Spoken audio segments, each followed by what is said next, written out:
Bonjour chers amis téléspectateurs, amis fidèles de Pyramide Magazine. Nous vous avions promis l'autre fois qu'on allait toujours revenir sur le petit écran pour vous passer notre chère émission Interview du mois. L'interview du mois d'aujourd'hui a un caractère un peu spécial.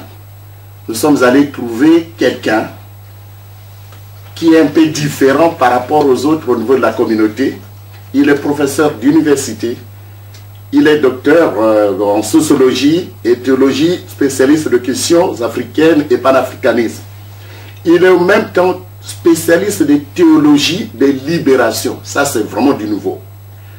Le monsieur dont il est question aujourd'hui est aussi révérend pasteur des églises anglicanes au niveau de UK. Il a été formé par les églises anglicanes du Canada. Là où je vous parle, il a été le tout premier. Il a été plutôt à la fois ancien dirigeant de la GMPR à l'époque de M. Mobutu, ce que nous appelons jeunesse du mouvement populaire de la Révolution, et puis président de l'Union des étudiants et stagiaires de l'Afrique. C'est ce groupe-là des gens qui dirigent aujourd'hui, qui occupent vraiment de grandes responsabilités au sein de l'Union africaine, etc. Donc c'est un groupe qui a été dirigé en son temps par cet homme-là, le tout premier pasteur noir des églises luthériennes des États de Norvège, chargé de l'immigration et des réfugiés, donc dans le cadre de l'œcuménisme. Toujours cet homme-là, cet oiseau rare, que je vais bientôt peut-être devoir passer la parole, est aussi un lobbyiste international. Il a eu à négocier à son actif, à négocier différents dossiers sensibles, voire même stratégiques, sur l'Afrique en général et particulièrement sur la République démocratique du Congo. Ayant participé à des luttes de libération dans d'autres pays tels que les Haïti, la Palestine, etc., cet homme dont il est question a aussi formé celui qui fit en son temps le président de Haïti, Bertrand Aristide. Pour terminer, l'homme fit aussi le tout premier Congolais à être invité au Parlement de la République sud-africaine à l'époque de Nelson Mandela pour parler de l'engagement politique de Nelson Mandela au Congo. Et la suite, nous la connaissons, c'est-à-dire les négociations de Utenika qui avait réuni en son temps M. Mobutu et Kabila avant que Kabila n'accède au pouvoir.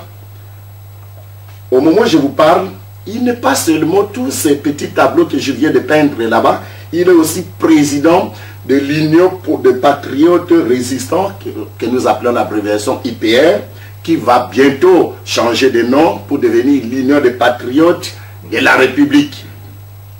Finalement, il est le promoteur, que vous le voudriez ou pas, il est le promoteur de la résistance patriotique congolaise à travers le monde. À vrai dire, vous n'allez pas nous tenir rigueur cet après-midi si nous nous trouvons devant cet homme qui paraît à nos yeux, c'est-à-dire aux yeux de la presse, comme une bibliothèque vivante. Cet homme dont il est question aujourd'hui, que je vais bientôt vous introduire, s'appelle professeur et révérend Julien Tchakoudia. Bonjour, monsieur le professeur. Bonjour, messieurs les journalistes. Vous voudriez qu'on vous présente comment? Parce que vous présenter, ce n'est pas chose aisée. Vous êtes révérend pasteur, vous êtes professeur d'université. Vous voudriez qu'on vous appelle comment? Professeur, révérend? C'est selon... Je préfère mon titre scientifique. Professeur. Je sais que je suis pasteur. Ok. Tellement qu'aujourd'hui, tout le monde est devenu pasteur. Donc je ne vais pas me présenter comme un pasteur qui prend sa Bible et qui va à la recherche des sous. Ok. Je suis professeur d'université, je préfère garder mon titre de professeur. Les amis, on a affaire aujourd'hui à un professeur d'université, docteur en sociologie.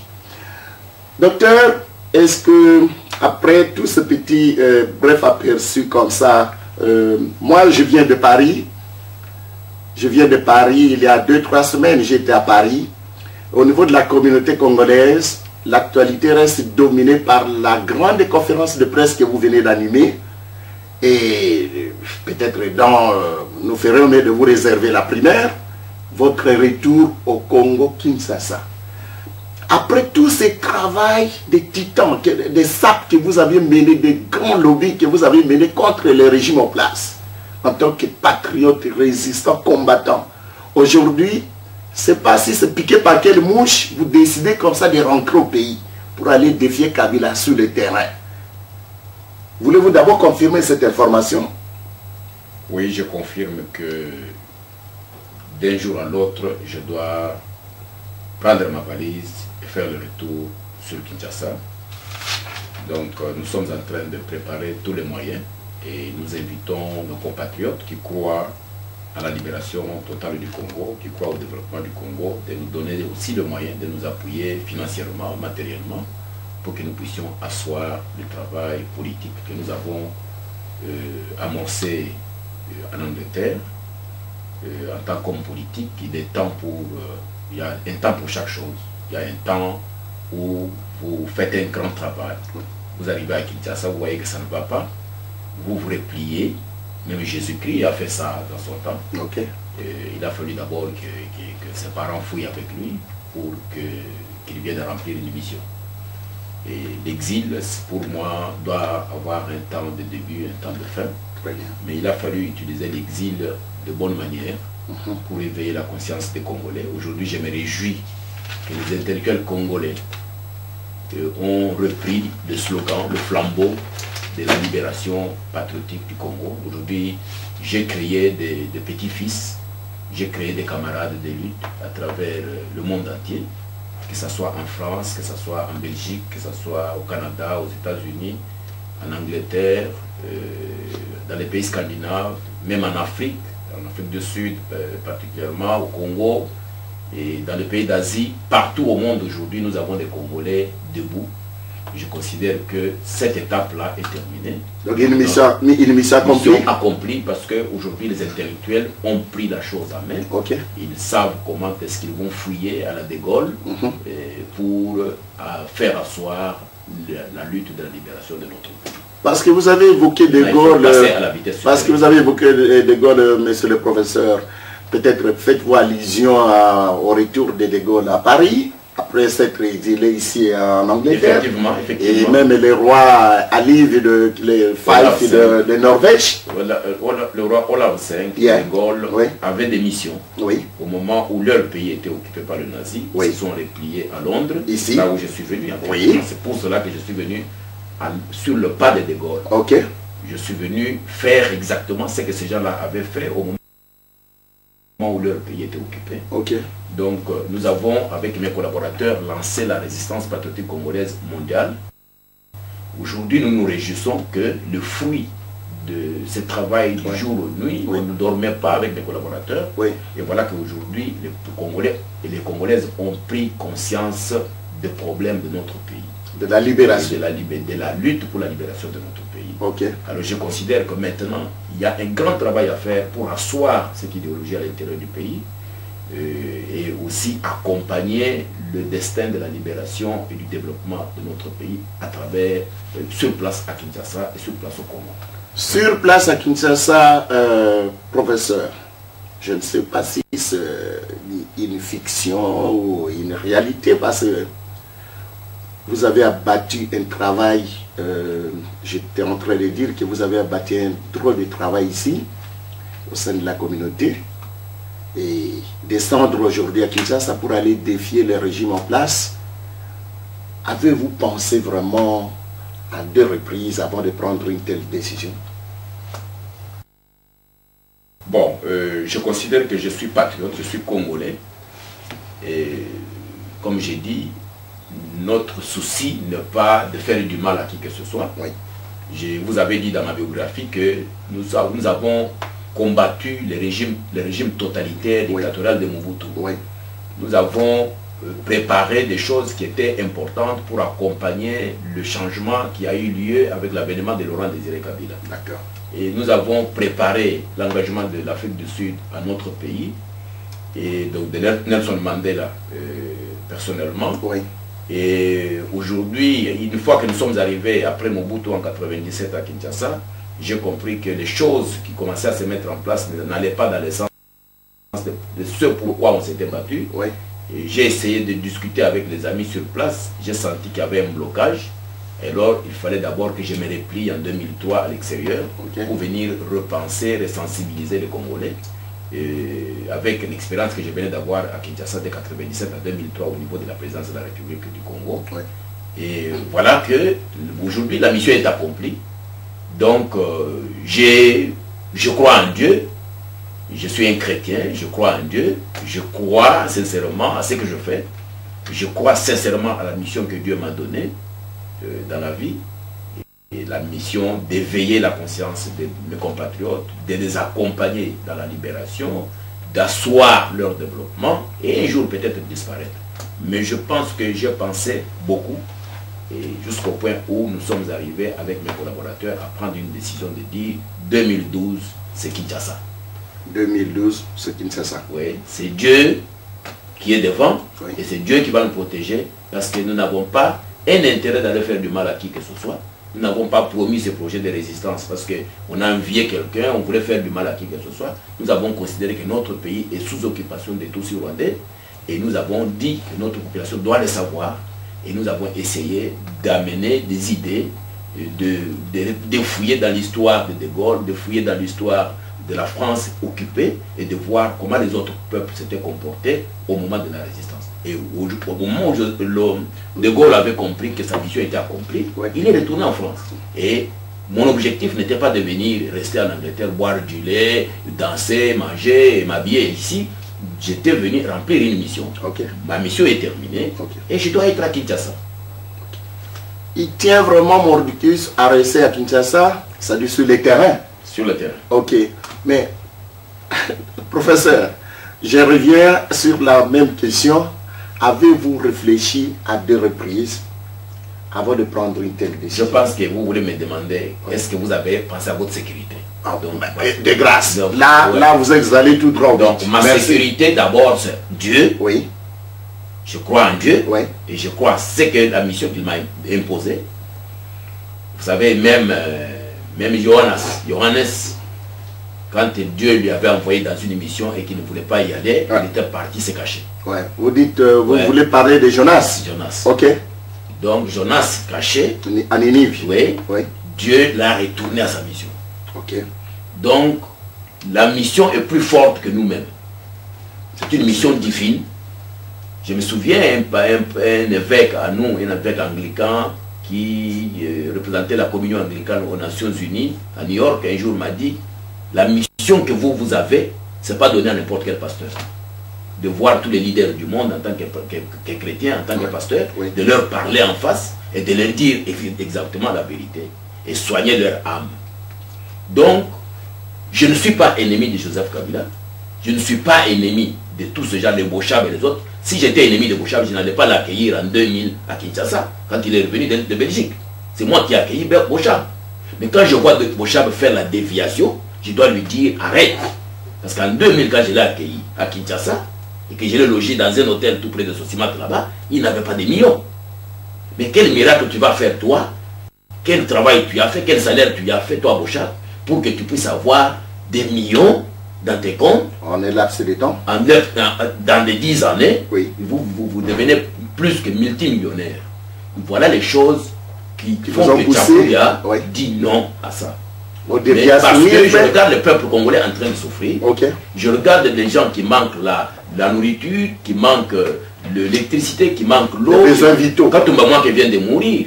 Katumba, moi je suis victime de Katumba. Katumba, ils ont bloqué nos projets à Kinshasa. Je suis rentré à Kinshasa avec un projet de 13 millions de dollars à asseoir au Congo avec Laurent Désiré Kabila. Mais ce jeune homme de Katumba qui était sorti de nulle part, qui était ingénieur, qui vivait en Afrique du Sud, pendant que nous étions en train de nous battre pour changer les choses avec Mobutu et accompagner le destin des Congolais. Katumba était quelque part en Afrique du Sud, mais il est sorti. Là, il vient de mourir, mais vous avez entendu que dans l'avion, il y avait au moins 17 millions plus 26 millions de dollars en espèces. Bon, ça, pendant ce temps, les enseignants ne sont pas payés. Nous ne pouvons pas confirmer. Les enseignants ne sont pas payés. Ces gens-là, quand ils se déplacent, ils se déplacent avec beaucoup d'argent. Donc des mallettes d'argent. Des mallettes d'argent. Parce qu'ils ne savent pas ce qui peut arriver derrière. D'accord. Et la monnaie qui a sorti cette information, qui avait 26 millions plus 17 millions, c'est des gens qui ont comptabilisé cet argent. Donc ça veut dire que il n'y a pas que ça. Il y a de tous les rapports. Vous avez suivi hier sur le TV5 tout le rapport de la mafia des minéraux et tout ça qui s'est fait. C'est un nom qui est énormément cité. Et où est-ce qu'il est allé mourir, Il est allé mourir là où on fait la mafia. À l'est du Congo. C'est là où il y a des viols de femmes, plus de 2 millions de femmes violées. Plus de 8 millions de morts, plus du génocide des Congolais. C'est là où on pille nos minéraux, c'est là où on fait du n'importe quoi, c'est là où on entretient des guerres pour gagner de l'argent. Et c'est là où Katumba est allé mourir. Voilà un homme qui a passé toute sa vie, il est mort à 47 ans. Il voulait aller trop vite. À 47 ans, il meurt là où il allait piller, là où il avait sacrifié la population, dans les mêmes conditions que ces gens-là meurent. Alors, ce sont les étincelles de l'esprit. Donc, moi je considère que Dieu m'a donné une mission. Je ne peux pas m'aider, je suis comme un prophète. Un prophète, on te donne une mission, Dieu te dit, va dire au roi ceci. Moi je pars à Kinshasa. Kinshasa est bloqué aujourd'hui. Donc, je pars à Kinshasa avec double mission. Une mission d'asseoir l'Union des patriotes pour la République, qui est notre parti politique. L'UPR devient l'Union des patriotes pour la République, comme De Gaulle avait promis la République. Parce que nous considérons qu'il n'y a pas de république au Congo. Une république bananière, où il n'y a pas de transparence, où il n'y a pas de comptabilité, où il n'y a pas de respect des droits humains, où il n'y a pas... Donc nous avons intérêt, nous tous Congolais, à asseoir une république au Congo qui est respectable et qui va nous donner aussi, nous en tant que peuple, une certaine dignité. Je pense que c'est un combat qu'il faut mener sur le terrain aujourd'hui. Et ça, c'est la première mission. Deuxième mission, il y a un blocage à Kinshasa depuis l'élection du 28 novembre 2011. Etienne Tshisekedi a été élu, je l'ai bien dit à Paris, Tshisekedi a été élu parce que Mulunda m'avait contacté au même moment, où il était piégé ou en otage. Mulunda de la CENI. Mulunda de la CENI. Au moment où il était en otage à l'ambassade de Belgique, et au 4e étage. Moi je ne connais pas comment est l'ambassade de Belgique, mais du moins pour ceux qui connaissent cette ambassade, il y a un 4e étage qui existe où Mulunda était otage quand il me contactait. Et voilà que Mulunda m'avait sûrement confié la mission de me dire, mon cher Tchakoudia, je suis en otage des Occidentaux, il me demande de proclamer les résultats. Et nous savons que Tshisekedi a été élu, à l'œil nu, Tshisekedi a traîné les populations entières, et Tshisekedi a été élu. Joseph Kabila, le groupe de mafia veut qu'il se cramponne au pouvoir, mais je pense que Joseph, c'est un jeune homme qui doit comprendre que son temps est arrivé. Il doit prendre l'argent qu'il a pris, s'il a volé, s'il a amassé, il doit prendre son argent. Ma mission, c'est de le voir en face, de parler avec lui, de le convaincre. Parce qu'il ne faut pas toujours attendre qu'un blanc vienne dire à Joseph Kabila, non, ton temps est venu, est fini, et maintenant, ou que Joseph s'entête, bon maintenant, après on va ridiculiser Joseph Kabila, on va l'arrêter un jour, on va l'amener à la CPI, alors les Congolais vont acclamer, dire non, voilà. Et ça va nous prendre 5 ans, 10 ans. Pendant ce temps, le monsieur est en train de faire beaucoup de bêtises dans le pays, et lui-même est en train de se sacrifier, et un jour, on le prend comme un malfrat, et on l'amène à la CPI pour que les Congolais puissent acclamer que voilà, la communauté internationale vient de nous sauver. Pourquoi nous les Noirs, nous ne pouvons pas comprendre? Voilà ma préoccupation. De voir Joseph Kabila, de le convaincre.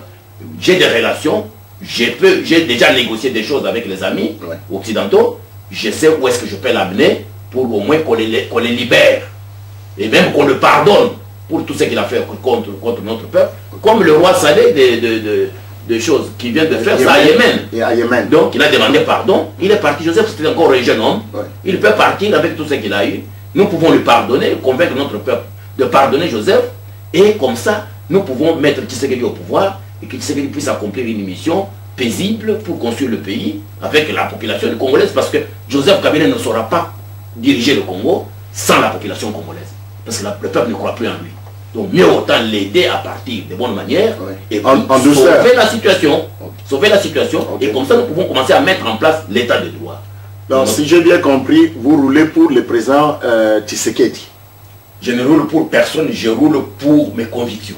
Je roule ni pour Tshisekedi, ni pour Joseph Kabila. Donc c'est pas Tshisekedi qui m'avait dit de venir à la résistance et monter la résistance patriotique congolaise. Quand j'ai travaillé à Londres, Tshisekedi était malade en Belgique. Il était proclamé pour être mourant. Même Joseph Kabila avait fait son calcul en disant Tshisekedi est déjà mort avançons maintenant, on va gagner les élections. Ouais. Mais Dieu a sorti Tshisekedi. Tshisekedi est devenu un esprit. Tshisekedi n'est pas l'homme que nous voyons, Tshisekedi Wamurumba. Non. Tshisekedi, moi je considère que c'est l'esprit de Dieu. C'est Dieu qui lui a dit, retourne, va terminer ta mission. Alors, si le peuple congolais croit en Tshisekedi, moi je suis qui pour refuser. Donc, tout ce que je peux faire, c'est accompagner la volonté du peuple congolais. Et si le peuple congolais a choisi Tshisekedi le 28 novembre 2011, Tchakoudi a aussi choisi Tshisekedi.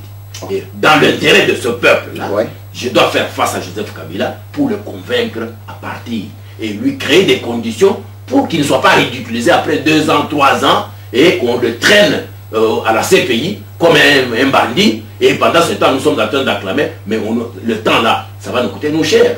Parce que nous sommes déjà dans la grande misère. Mieux autant trouver des solutions politiques à des questions politiques, à ces blocages politiques. Entre nous les Congolais. Entre nous Congolais, entre nous les Noirs, les Africains, au lieu d'attendre un petit blanc, quelque part, je ne sais pas d'où il sort, de n'importe quel ciel, pour venir nous trouver des solutions miracles. Je pense que Dieu nous a donné des capacités pour faire ce travail. Chers amis téléspectateurs, nous nous trouvons devant le professeur Julien Tchakoudi. Vous connaissez cet homme, hein?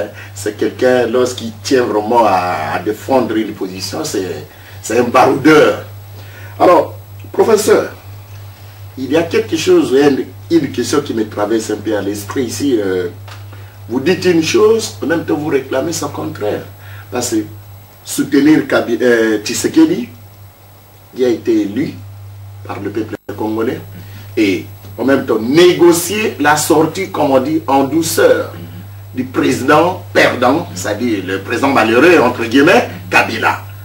Croyez-vous que la tâche vous serait facile? Je sais que vous êtes un lobbyiste international, mais croyez-vous vraiment que la tâche vous serait facile? Je pense que j'ai déjà fait mon homework avec les pays occidentaux, l'Angleterre, la France, la Belgique, les États-Unis. Et je dois vous rappeler d'une expérience que nous avons connue du temps de Mobutu. Je vous en prie. J'étais au département d'État du temps de Mobutu quand nous cherchons des solutions avec les Américains.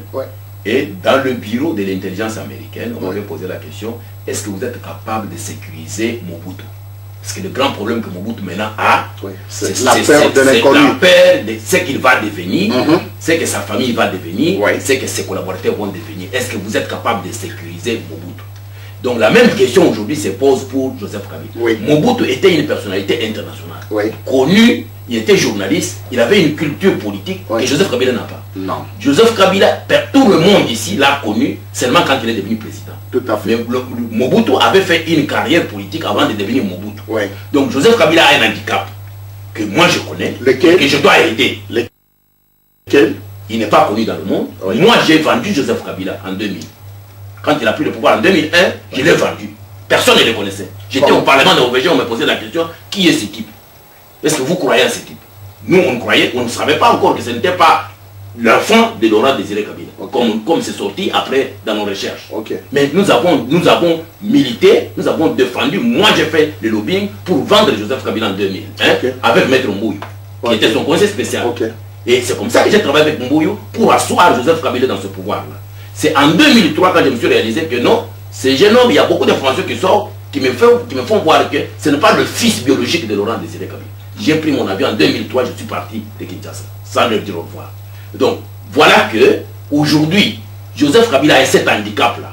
Il n'est pas connu dans le monde, il ne sait pas ce qu'il va devenir une fois qu'il quitte le pouvoir. Alors, il faut le sécuriser, c'est un être humain.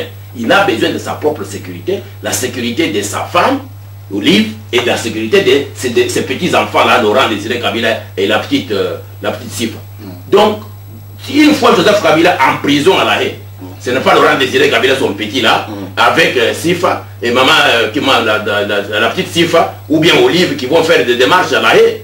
Les Bochards vont fuir, les Mendes vont fuir. Ils sont en train de faire du bruit inutile. Ce sont des choses que je dois parler avec Joseph Kabila lui-même en face, pour le faire voir que, mieux autant, vous êtes jeune, vous avez déjà amassé de l'argent, Dieu vous a fait une grâce de diriger ce pays pendant plus de 10 ans, parce que Joseph Kabila est au pouvoir depuis 1997. Donc, les gens l'ont vu venir en 2001. Mais moi, j'ai vu Joseph Kabila en 1997 au niveau des chefs de l'état-major de l'armée. Donc, il a géré ce pays. Mais là, il n'avait pas encore l'impérium du pouvoir. Il avait l'impérium. Non. Joseph Kabila avait le chef d'état-major. Je vous dis que Joseph Kabila a géré des choses. Dans l'ombre, alors. Dans l'ombre, pendant, depuis l'arrivée de Laurent Désiré Kabila. Soit. Alors, Ok. en 2001, il s'est officialisé président. D'accord. Mais depuis 1997, Joseph Kabila a géré notre armée. Ça veut dire que aujourd'hui, là, avec tout ce qu'il a amassé, Ouais. il faut le sécuriser, Ouais. lui donner, lui Pour montrer une le chemin de sortie retour, méritée. négocier Ouais. là où il doit aller, Ouais. demander au peuple congolais de le pardonner pour au moins sauver la paix, créer des conditions de paix. Professeur, dans le cas où vous n'êtes pas construire. écouté, qu'est-ce qui adviendrait maintenant? Dans le cas où vous n'êtes pas écouté par le président Kabila? Je pense qu'il va m'écouter parce que j'ai déjà commencé la discussion avec lui. Nous avons déjà commencé à négocier. Oui, Et je pense qu'à un certain moment, il a compris mes préoccupations. oui. Et je pense pour le moment, Ça, il faut le voir en face. le monde est en train de vous regarder Donc, à travers il y a des choses, cette émission. il y a des choses que nous avons déjà discutées avec Joseph Oui, Kabila. dans l'ombre. Tous ces temps ici dans l'ombre, nous Oui. avons déjà discuté. Oui. Et il sait de quoi je parle. Oui. Et je pense que si je m'assois avec lui de bonne manière, je peux le convaincre et préparer les conditions pour son départ et préparer le peuple congolais pour lui dire au revoir et le laisser partir en exil. Amen. Donc, s'il veut revenir au Congo un jour comme homme d'affaires, avec tout l'argent qu'il a eu au Congo, Il sera est le bienvenu. Ok. Mais comme président de la République, je pense qu'il doit se mettre dans sa tête que son temps est fini. Vous voulez dire que non, mais non, son temps est fini. Et là, professeur, vous n'êtes pas en train de courir derrière un positionnement politique au pays? Je ne pense pas que ma mission, depuis Mobutu, était de positionnement politique. Quand j'ai quitté l'université à Montréal, Oui, j'ai étudié avec Ngoulou Banga Pongo. oui. Et j'ai, je connais. dans ma maison, Pinga Kassende, qui était vice-président après Mobutu, venait Oui. chez moi à Montréal. J'avais 24 ans. Quand j'ai fini mes études universitaires, Ngoulou a pris, le vieux Ngoulou a Oui. pris tous mes biens, il a mis dans l'avion pour l'amener à Kinshasa. Je n'ai pas payé un franc de 3 ou 4 conteneurs de mes biens qui étaient dans l'avion. Et quand je suis arrivé à Kinshasa, Mobutu voulait me nommer ministre. J'ai dit à Ngoulou devant, le vieux Ngoulou me reçoit au CAFCON. Ok. J'avais Je 27 connais, ans. oui. J'avais 27 ans au CAFCON. Le lendemain de mon arrivée en 85 à Montréal, À Gombe. en décembre 85, Oui, on me reçoit au CAFCON, Ngoulou Banga Pongo, avec ses acolytes. Kombo Tonga Boke, Yeah. Boke, oui. Efambe Yolanga Oui. et Bombuchi, qui est à Nonatra. Ok. Donc, j'ai dit ces jours-là, vous me donnez 2 ans au lieu avant d'accepter ce poste. Et j'ai vu Kombo Tonga Boke crier, Mokonzi. Mouninga na yo aboui, Maréchal Aza Kozela. Réponse na yo. Et pendant ce temps, j'ai dîné avec Mpinga Kassende chez lui, vice-président de Mobutu, Ouais. chez lui à Kitambo. Ok. Donc je ne suis pas quelqu'un qui commence la vie pour aller chercher un peu. Donc vous ne courez pas derrière les titres. Je ne cours Enfin, pas. le poste. Et là, je vous dis que Ouais. j'ai refusé ce poste-là. Ok. Ça a failli me coûter la vie. Ok. Bon, aux grandes dames de la dictature de Mobutu. Hein. Je m'en souviens. Et les hommes qui étaient autour de Mobutu savent, parce que Mobutu avait besoin du Canada. Oui. Et, Ouais. et vous avez lu ma biographie. J'étais qui au Canada? Ok. Donc j'ai négocié avec le gouvernement du Canada. Tout à fait. Donc j'étais jeune. Ok. J'ai refusé. Je suis venu avec Laurent Désiré Kabila. J'ai été nommé ambassadeur en 97 au Canada, en août 97. Ok. Hein? Oui. Et le Kazadi connaît cette situation, qui était Kazadi Niembo Oui. était conseiller spécial. Mpunga Guillaume était son directeur de cabinet. J'ai refusé d'aller comme ambassadeur au Canada. Un an après, j'étais envoyé par Mwinga Oui. avec Yerodia, avec Mouzé, pour que j'aille travailler avec Bizima. Et j'ai refusé d'aller travailler avec Bizima. Et la guerre a éclaté un an après. Donc, Dans le bureau de Mouzé, j'ai refusé d'aller travailler avec Bizima. Après avoir refusé de travailler, d'aller comme ambassadeur. Et un an encore après, moi, ce Congolais est venu pour que je sois ministre chargé du Parlement. Un Parlement nommé, pas élu. Je refusais. Mouzé venait de nommer des parlementaires. Ouais, Je refusais. Et moi, ce Congolais s'est retrouvé ministre de Justice et ministre du Parlement. Ok. Parce qu'à 2 jours, il n'avait pas quelqu'un à mettre dessus. Ok. Donc, je ne suis pas quelqu'un qui court derrière un poste. Ok. Je cours derrière mon pays et mon peuple. Le jour que je trouverai que mon peuple maintenant peut jouir, ce jour-là, je peux devenir agriculteur. J'ai 1000 hectares de terre en Mbujimaï. Donc, c'est déjà l'argent.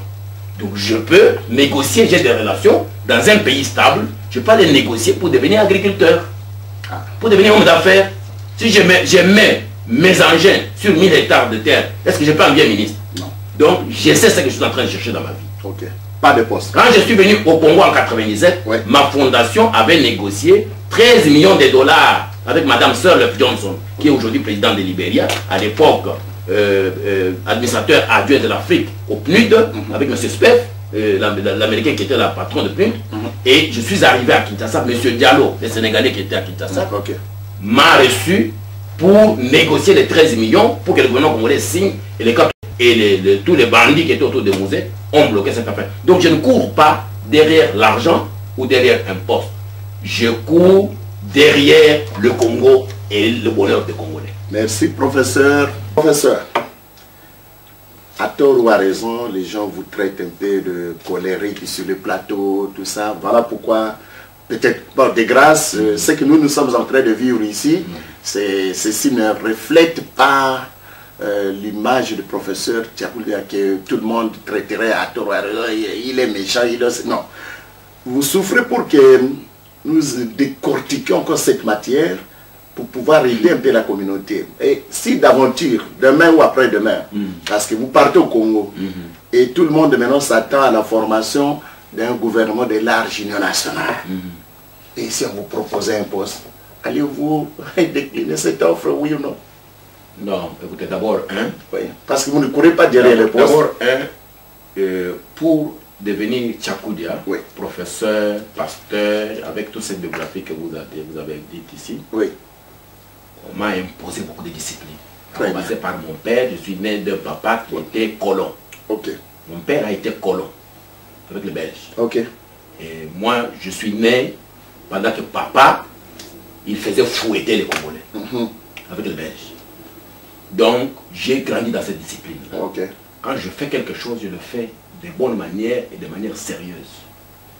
Et je suis très exigeant dans le travail que je fais. Je ne travaille pas avec du n'importe quoi. Et même mes conseillers qui sont avec moi savent que je suis très exigeant avec eux. Et je pense que vous avez eu des difficultés pour avoir cette interview. Tout à fait. Conseiller, ce n'était pas avec moi. Non. Et vous allez le traiter de méchant. Maître Bamenga, il est méchant. Bon. Vous l'avez trouvé trop dur dans ces prises de position. Il vous a dit que vous ne voyez pas le président aujourd'hui. Donc, je suis en train de les former comme ça. Les Congolais aiment la légèreté, la danse, la musique, les rires. Donc, vous allez là à des marches en ville ici. Moi, ça me fait mal de voir mes compatriotes en train de danser pendant qu'ils viennent poser un problème très sérieux. On vous tue au Congo par des soucis. Vous venez marcher en dansant, en riant, en buvant, et devant les policiers britanniques, devant le peuple britannique. Dis, mais ces gens, ils sont en train de danser, pourquoi comme ça sur la... Oh non, ils pleurent pour leur pays. Pleurent comme ça, avec une canette de bière, de whisky, en train de danser, de chanter, de rire, de faire... Non, ça, c'est fâche. Des choses qui ne sont pas sérieuses, ça me fâche. Et puis, deuxième chose, les Congolais ne sont pas sérieux parce qu'ils ont le sens de mensonge et d'hypocrisie et d'ingratitude. Parce que, aujourd'hui, vous prenez un Congolais, vous l'amenez en Amérique du Nord. Il n'a jamais été là-bas. Vous l'amenez en Amérique du Nord, vous lui faites faire des conférences, vous faites tout comme ça, vous laissez en train de l'élever. Ce monsieur-là retourne en Angleterre et vous dit qu'il ne connaît pas ce Tchakoudia-là. Mettez-vous à ma place, vous allez vous prendre comment? Et quand vous arrivez à la télévision, vous voyez des Congolais que vous disent, mais parlez-nous de cette personne-là. Et mes chers amis, là j'ai dit niet. Soyons sérieux. Soyons sérieux. Si les gens ne savent pas garder un peu la gratitude, d'avoir le sens de vérité, de respect mutuel, ne comptez pas avec Tchakoudia. Parce que le problème que nous avons aujourd'hui, nous avons trop dansé, nous avons trop joué avec les femmes et les hommes, et voilà là où nous avons mis notre pays. Donc, un autre problème que Tchakoudia a, le tribalisme. Je l'ai dit à Paris, et je le répète ici. Tchakoudia est au pouvoir au Congo parce qu'en 2016, Tchakoudia va être candidat président de la République. Vous voulez vous jeter à l'eau? En 2016, l'UPR sera candidat à la présidence de la République. Et Tchakoudia sera, si Tshisekedi est là, je ne serai pas. Mais si Tshisekedi s'efface en 2016, sachez que Tchakoudia sera candidat président. Je voudrais gérer le Congo. Je voudrais mettre la discipline et en finir avec le tribalisme. Vous savez que c'est avec le tribalisme que nous sommes arrivés là où nous sommes arrivés. Je l'ai dit à Paris. Le tribalisme va être puni, va être inscrit sur notre loi. Comme les Blancs ont inscrit le racisme sur leur loi, dans leur loi. Ça veut dire que celui qui pose un acte tribal, ça dépend du degré de cet acte, il va être puni de 5 à 10 ans de prison. Et comme ça, petit à petit, nous allons enlever le népotisme et le clientélisme, le favoritisme, dans notre fanatisme, tout ça, dans notre pays. Ça veut dire que si Tchakoudia vient à la télévision avec une matière sensible, importante, vous avez dit que je suis un lobbyiste. Vous croyez quand je suis au département d'État, je rencontre le commun de mortels? Non, c'est la classe. Quand je vais dans des ambassades pour parler avec un ambassadeur pendant 15 minutes, 15 minutes, je dois passer mon message et recevoir sa réponse de son pays. Je suis habitué à travailler comme ça. Et quand vous allez comme ça, vous allez maintenant être là pour rire avec l'ambassadeur? Non. Pendant que vous posez les problèmes du pays, donc vous dites à l'ambassadeur, non, tout ça, non, Makamouya, Mama Boy, ou Tata Boy. Écoutez, ça c'est des choses qui, à un certain moment, la personne vous dit, arrêtons, travaillons sur ça. Je suis venu avec tel dossier. Non, vous revenez que sur vos bêtises. Donc le dossier d'État, ça ne se traite pas avec légèreté. Non. Il y a des dossiers d'État, ça se traite pour venir à la télévision. Des fois, je prends une journée, parce que je sais que je vais m'adresser aux Congolais. Voilà. Je prépare mes émissions pendant 2-3 jours. Je me mets à jeûne. Je viens à l'émission à 22 h sans manger pendant toute une journée. Je travaille ici sans moyens des Congolais. Il n'y a aucun Congolais qui envoie l'argent pour dire Tchakoudia travaille pour notre pays. On va lui amener du poisson. On va lui donner une bière. On va lui donner... Non. Mais ils sont prêts à les donner à leurs pasteurs qui les exploitent là. Ils donnent de l'argent tous les jours ici. Mais tout le travail que nous faisons ici, ils ne font que nous insulter. Alors à un certain moment tu dis, il n'y a personne qui me paye. Je le fais par ma conscience et par mon amour pour mon pays. Alors, le black, mettez ailleurs. Mettez dans vos matanga, mettez dans vos rues, mettez dans vos maisons, mais ne venez pas là où nous traitons des choses sérieuses. Voilà pourquoi les Congolais disent, parce qu'ils n'aiment pas les sérieux. Et les gens croient que nous sommes tous sur la rue. Alors ils croient que nous tous, nous venons de même bar. Même à Kinshasa, on n'est pas des amis tous. Est-ce qu'à Kinshasa, on voit tout le monde? Non. Donc, quand les gens n'ont pas compris que, moi je suis venu en Amérique à 19 ans. 18-19 ans. Donc vous croyez que quand vous arrivez en Europe aujourd'hui, vous m'impressionnez? Non, bien au contraire. Non, même chez nous au Congo, mon frère journaliste, on n'est pas des amis. Et nous, moi j'ai fait le cours de civisme à l'école, où on apprenait à respecter les adultes, la politesse, comment savoir vivre en société. Donc, moi quand des choses qui sont sales, non, ça m'énerve. Je mets ça à l'écart. Et c'est pour cela que les Blancs ont créé des prisons et des cachots. Donc, ici encore on se fâche, mais au Congo je te fous carrément au cachot. Il faut qu'on ait été discipliné, et comme ça quand tu reviens, tu es plus honnête. Revenons maintenant à le président de l'UPR. Deuxième volet de votre question, c'était sur... Je dis, mais allez-vous accepter ou ah oui, les négociations pour j'ai fini avec cette histoire de Matanga, ce sont mes frères. Quand vous êtes venu ici, je me suis fâché. Non, bien au contraire. Parce que nous sommes focusés, nous sommes sur un dossier d'État. More smile. Voilà, nous sommes la négociation. Si j'arrive au Congo, Tchakoudia c'est un Congolais. Il n'y a rien qui est exclu à Tchakoudia. Je suis un homme politique. Je me suis préparé dans cette affaire 35 ans de ma vie. J'ai dépensé mon argent, mon temps, mon énergie pour accompagner le Congo.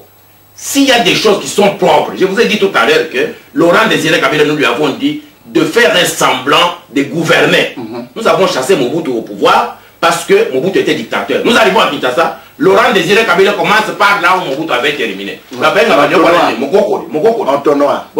Mokokoli? Mais les petits là, on appelle Mokokoli. Les troncs là. Ah, les troncs, on appelle Mokokoli. Donc Laurent Désiré Kabila commence par son village, avec les moyens de Congolais, le Kakodi, les autres. J'ai dit non. Nous devons, lui-même devient chef d'État, chef d'état-major, chef de sécurité, chef de parlement. Il n'y a pas de parlement, il n'y a rien. Nous lui avons dit non. Nous devons faire un semblant de gouverner. Nous ne devons pas faire le moutisme. Et Laurent Désiré Kabila va faire quoi? Il va nommer des parlementaires et il va me demander, moi, par moi, ce Congolais, de devenir ministre de ce parlement. J'ai refusé. J'ai dit carrément, je ne peux pas aller négocier, plaider la cause d'un gouvernement des gens nommés, des parlementaires nommés par Laurent Désiré Kabila, au département d'État, en Belgique, en France. Donc, les gens là vont dire que je suis sérieux, je ne suis pas sérieux.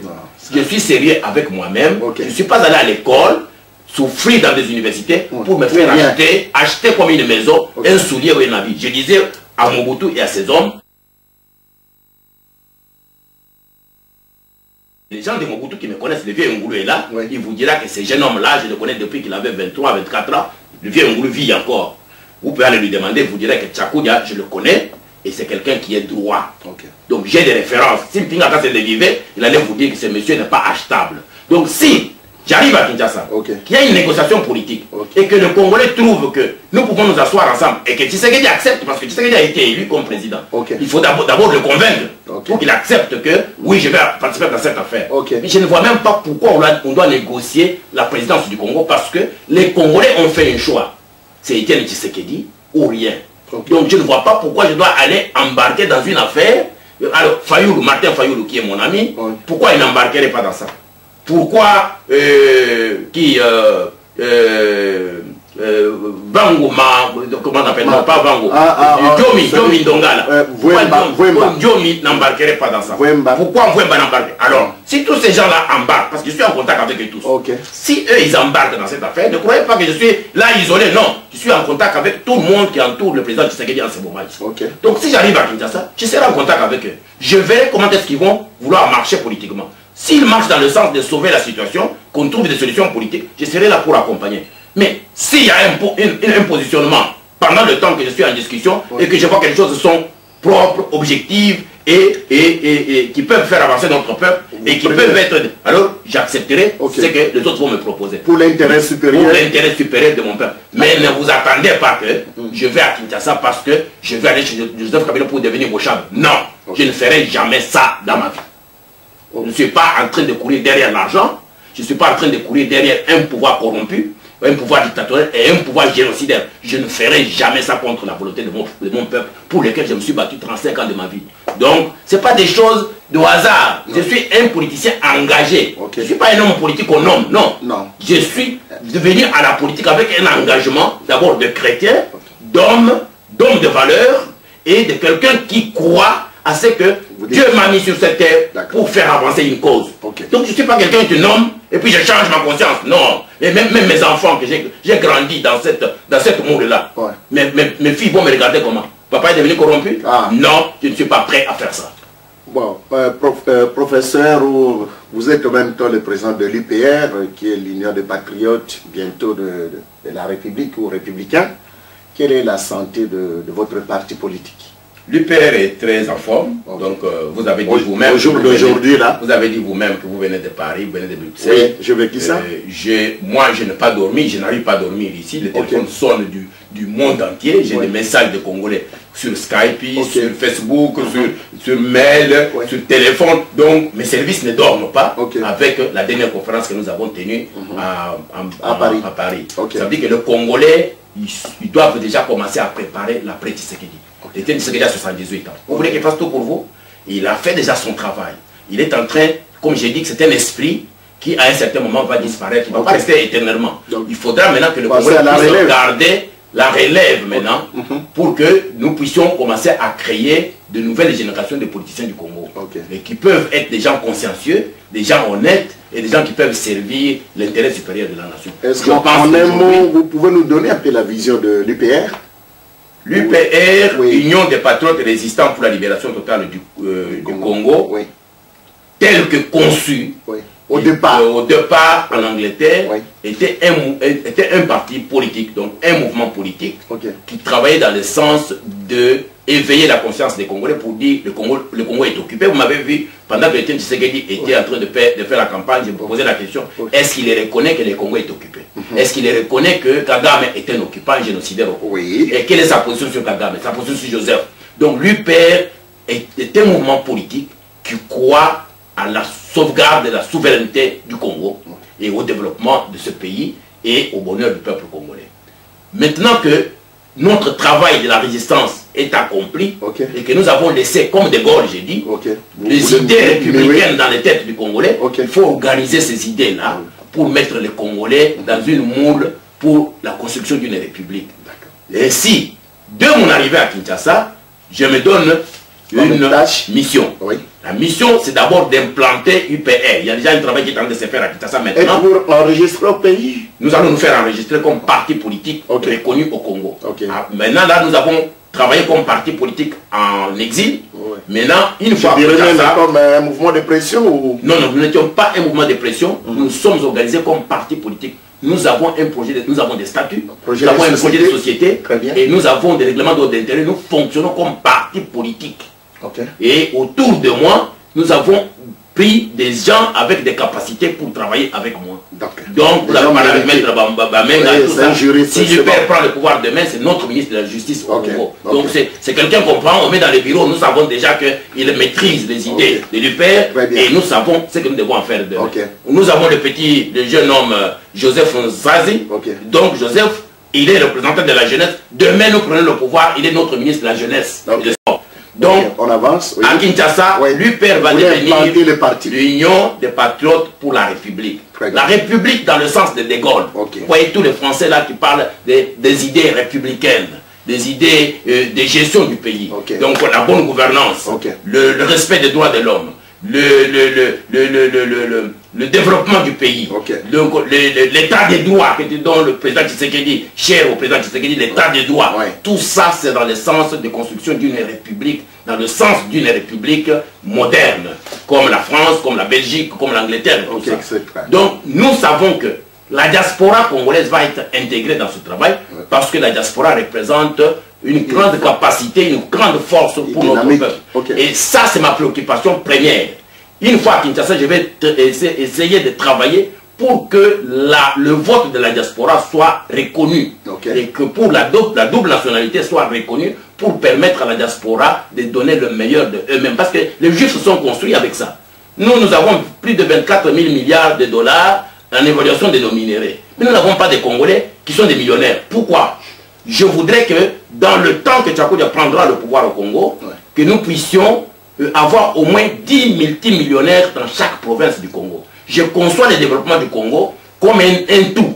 Ça veut dire que nous devons faire un développement intégré, créer des multimillionnaires, les implanter dans chaque province, dans différentes provinces, pour aller créer des richesses, créer des entreprises, créer de l'emploi et donner l'argent et la vie au peuple congolais. Et comme ça, nous allons rapidement vers un développement rapide du Congo. Monsieur le professeur, tout ça, ce sont de bonnes intentions. Revenons maintenant à... Parce que nous sommes en train de tendre petit à petit à la fin de notre interview. Tout ce que vous dites là est vrai, à moins d'être méchant pour ne pas les reconnaître. Mais qu'est-ce qui va se passer concrètement au niveau de la diaspora quand 2 mois après, demain, tout le monde apprendra, non, le professeur est arrivé au pays, tout ça. Avez-vous pensé aussi à la relève ici au niveau de l'Europe? L'UPR continuera à continuer à l'extérieur comme la résistance. Donc, l'Union des patriotes résistants continuera à l'extérieur. Pendant que l'UPR au pays travaillera comme parti politique, l'Union des patriotes pour la République. Nous avons pensé un parti politique, un parti politique qui continue à faire le travail d'éveil de la résistance pour accompagner le travail de l'UPR, le parti politique enregistré au Congo. Parce qu'il ne faut pas qu'à un certain moment, on laisse tout. C'est pour cela que nous avons pensé avoir un journal, La République à Kinshasa. Nous allons avoir la radio, La République à Kinshasa. Nous allons avoir une télévision, La République. C'est pour former le jeune Congolais à les mouler dans des idées républicaines. Parce que vous savez que le civisme que nous on a étudié à l'école primaire a été bloqué, donc abandonné par les Mobutistes, qui nous avaient mis les dialélos, et même la religion on avait banni pour faire danser nos gens, parler de Mobutu et Mobutisme à la place d'éduquer la conscience des Congolais. Et voilà comment aujourd'hui le Congo est tombé si bas. Donc pour que nous puissions élever, conscientiser, éduquer les jeunes et les enfants congolais, il nous faut sur place un journal, une radio, une télévision. Tout ça va s'appeler la République. Nous soyons focusés pour le Congo de demain. Et ça, nous avons besoin des moyens. Nous avons besoin des moyens. Voilà, c'est là où je voudrais en arriver. Avez-vous pensé aussi à la politique de vos moyens? Donc, vous devez savoir que, parce que nous faisons le travail pour les Congolais. Je ne fais pas le travail de mon père, de ma mère, de mes petits frères, de mes enfants. C'est pour la nation. C'est pour la nation. Votre question est bienvenue parce que ça fait 2 jours que je causais avec le camarade Martin Fayoul au téléphone, qui me disait, mon cher, comment mobiliser les fonds des Congolais? Parce que les Rwandais étaient petits, un petit groupe dehors, ils ont amassé des millions et ils nous sont venus nous coloniser ici. Nous sommes près de 10 millions de Congolais dehors. Nous n'avons même pas une caisse. C'est tout ce que je fais. Moi, je me remets, je vous repose la même question. Regardez le caméra. Dites aux Congolais que Tchakodia va partir. Je vais partir. J'ai demandé que 50 Congolais m'accompagnent. Oh, sur terrain. Oh, sur terrain. Sur terrain, Yangoy. boya sikoyo oyo balobakawa oh tu sais toi là qui sont sur le terrain. Moi je veux avoir 50 personnes dans mon avion qui m'accompagnent à Kinshasa. Na lingi na mona ba combattant na ba restant 50. Bino ko bimisa mbongo. Oyo bazana makasi ya kokenda na chakuja baya sikoyo. 50 dans l'avion, ba ko sala seulement 2 semaines na Kinshasa. Ngai na continuer musala na ngai, ba mo bazongi. Na ba Londres, na ba Belgique, na ba nini, ba zongi na ba France, ba zonga na bango. Mais ba accompagner ngai d'abord sur le terrain. Je vais autour de budget kaka bango moko wana ba ko donc il faut que moi je paye l'argent pour construire le Congo. Les Congolais doivent sortir l'argent pour nous aider, nous, à asseoir les idées et les actions que nous voulons mener dans l'intérêt de tout le monde. C'est pour cela que je dis ici que j'ai besoin de l'argent. N'attendez pas demain pour venir me dire que non, oh, à quel Kinshasa Kabila fait c'est bon. J'ai besoin de l'argent. J'étais en exil, je n'étais pas en train de construire des diamants ici. Je n'étais pas en train de vendre des arachides ici, à Londres. J'étais venu en exil où je n'avais pas de sous. Mon argent, de quand on m'a manqué, avait bloqué à Kinshasa. Mais 13 millions. Donc, je suis venu ici sans argent et je vais repartir sans argent. Alors, je veux que les Congolais maintenant s'engagent. Je lance un cri aux Congolais. Je vous regarde en face. Je vous dis, j'ai besoin d'argent et rapidement. Dans les 10-15 jours, je dois aller à Kinshasa. Appelez mes services 079 479 411 57. 079 479 411 57. Ou allez sur mon Facebook, Julien Siakoudia SL, et il y a un compte là-bas. Mettez tout ce que vous pouvez mettre. J'ai besoin de l'argent pour payer des billets d'avion des gens qui doivent m'accompagner. J'ai besoin de l'argent pour payer les laptops des gens qui vont travailler avec moi à Kinshasa. Et tous les matériels qu'il faut. Il faut avoir un moyen de transport. Il faut avoir une maison. Je n'ai pas de maison à Kinshasa. Tout mon argent, j'ai mis au Congo pendant 35 ans. Tout mon argent, j'ai mis pour le Congo. Donc, je demande maintenant aux Congolais, si vous êtes sérieux avec vous-même, pour dire non, tu as se fâche. Non, ici, ce n'est pas Makambo pour se fâcher. Non. Ah oui, c'est Makambo, il y a pour construire Mboka. Avenir et Mboka. Oui, mais c'est Mbongo, vous en avez. Oui, il y a une panne, oui, il y a 2 pannes. Oui, il y a Mbongo, il y a Ngoyo, papa, qui est sur la mission. Ce qui vous dit Mbongo, c'est que mais là, il faut aller à la hôtel. Oui, il faut sécuriser. Il faut attendre la Mutuka. Il faut nalia. Donc, vous êtes étonné que dans la présence, il y a Joseph Kabila pour 5 bons. Parce que l'argent que Joseph a, ils ont un bon au Congo. Alors, la réalité, vous avez dit, oh, il va faire un bon. Non. Tant que vous avez un bon. Mais tu tiens l'obagi que prenez l'argent bouffé. Si vous ne sortez pas l'argent, je vais y aller. Même avec mon billet simple, sans argent, Joseph a dit que nous avons un bon. Mais là, on a fait une mission à médiation. Mais j'ai besoin, là, en sécurité, Nalia en sécurité, Natamboula en sécurité, et puis Nassal Misala Nangaï en politique en sécurité. Alors, Yobi Misala Nangaï, Mbongo Zanango, c'est un défi aux Congolais. Ceux qui vous a sérieux, vous avez dit combattant à solo, vous avez dit résistant à solo, vous avez dit Congo à solo, maman ou tata, Naba jeune Nabiso, Naza pour l'ingana qui est de la vie de Moussala. Bobi Misambongo, Ngaïna Kende. Je ne vais pas faire un mois à Londres, Naza pour la Mbongo Nabino.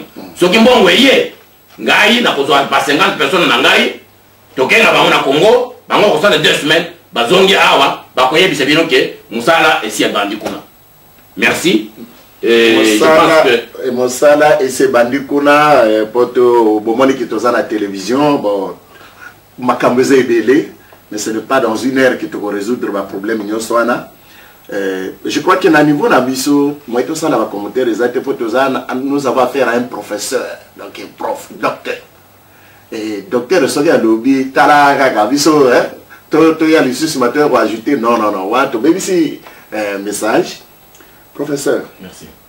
En guise de conclusion na moni déjà yo tiré pour de conclusion et le monde alingi na ebisaka ka bande baye bake professeur azokendeki.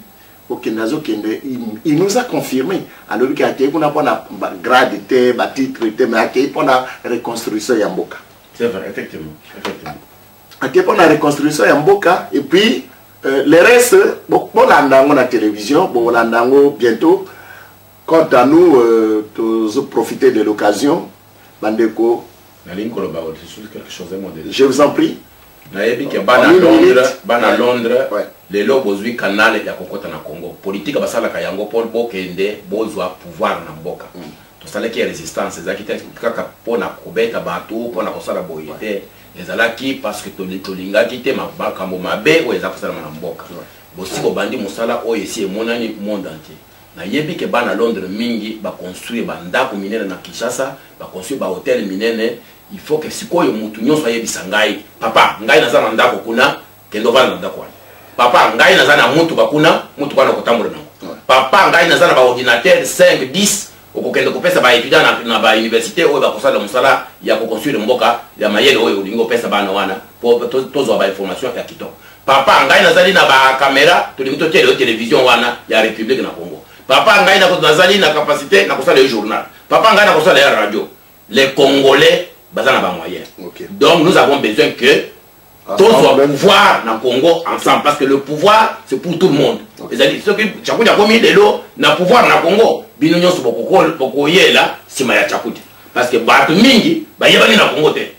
Donc ngai nazali mutu na bino nazali diaspora na bandi na bino na Londres na komi ambassadeur na bino. D'accord. Sikoyo akomi ambassadeur na biso merci beaucoup tant ezali tant moi tout ça l'autrement ezali te to profiter d'abord de l'occasion pour remercier d'abord nos charmantes épouses. Nous sommes le 14 février, la journée à Saint-Valentin. Alors, tous ont profité. Voilà pourquoi décor n'a vu ces alliés prédominer dans ma fleur au Bozomona, ma maman place vos alliés Willow. Et puis, comme élevé la tradition, Tolingeto Banda d'abord na Oya Sana Katebiso Bamusuto Zala, il s'appelle Jéhovah. Je peux essayer d'abord merci Nanzambé ou à permettre que l'émission est dans de très bonnes conditions. Et quant à professeur, tu remercie d'abord pour la ton ayo, parce que la chose n'a pas été facile. Nenga Nobaki, cause le professeur les a facilité. Et Mikolo, professeur, comme vous avez balle Mikolo, Alingi, Ghetto, voilà pourquoi à cette pyramide pour l'exclusivité, il y a ma camarade. We love you et bon, c'est la mission de la prochaine émission. Bye bye.